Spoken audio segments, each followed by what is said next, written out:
li ma gis nii man ak li ma gisee géew politique bi nii loolu xaajugul bay dañ fii nii te on aura des sérieux problèmes pour Karim non yow feebar nga fi patriote yi taxawu la am nga fi problème patriote yi taxawu la déglu ma si la déglu ma si nga ne ci biir kaso gi patriote yi di la taxawu waaw déglu mais bu la tey Sénégal dafa am problème mu nit déglu waaw feebar nga fi patriote yi taxawu la dëgg loolu dëgg waaw da ngay déglu mais il faut me laisser terminer non mais non du ma d'accord loolu Sénégal dafa am non Karim n'est pas l'absolu moom it day nit la dafay juum comme ñëpp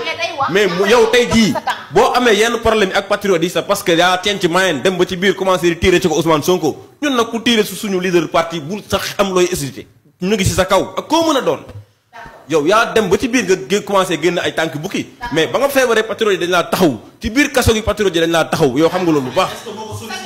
kan loolu non parce que patriote yi dañoo jàpp ne moom daa xeexal réew mi effectivement day xeexal réew mi benn moment aussi il faut fi nekkoon di xeexal réew mi boo amee problème dañ taxaw des problèmes de personnes là vraiment tardel na Sénégal on n'a plus besoin de ça les gens sont libres ndax ay personnes ñooy diriger réew mi les gens sont libres de choisir ay personnes ñooy wut pour jël réew mi c'est différent il faut yooyu vraiment ñu dépasser ko man mënuma d'accord tey Karim position yi muy am parce que tey patriote yi dañ ko guddil bëccëg non il faut arrêter ça xal ko il faut l'arrêter moom moo dem ba ci biir nag Pastef wax moo fi ne mais Pastef duñ tooñ kenn billahi wallahi taala kuñ amal problème rek xamal yaa dem ba ci biir nga cenc maayen wala nga dem ba ci biir yegg sa succès wala nga commencé cenc maayen boo cencee booy yu cenc boo dalee ci ko Ousmane Sonko koo mën a doon booy yu dal sa ko amul ay mais grand loolu moom moo fi amatul place si bañ a am place amu fi place duñ leen bàyyi ngeen nekk dal suñu kaw kenn waxul nit ñi dal leen ci kaw duñu bàyyi kenn muy dal ci kaw suñu kaw kilifa ku dal ci kaw Ousmane Sonko midi 5 gaa yaa ngi sa kaw amul ay seek wala ne leen tey aimer di partager di participer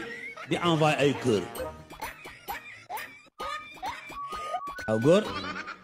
partager leen na ci ñëpp jot lien yi nay jàll na kër yi bari du dëgg loolay tax su ma ñëw su ma toogatee ne rabbi shrah li sadri xool rek muy 28 vies 28000 vies waaye fi ne ba la ma am 1000 ni may sonni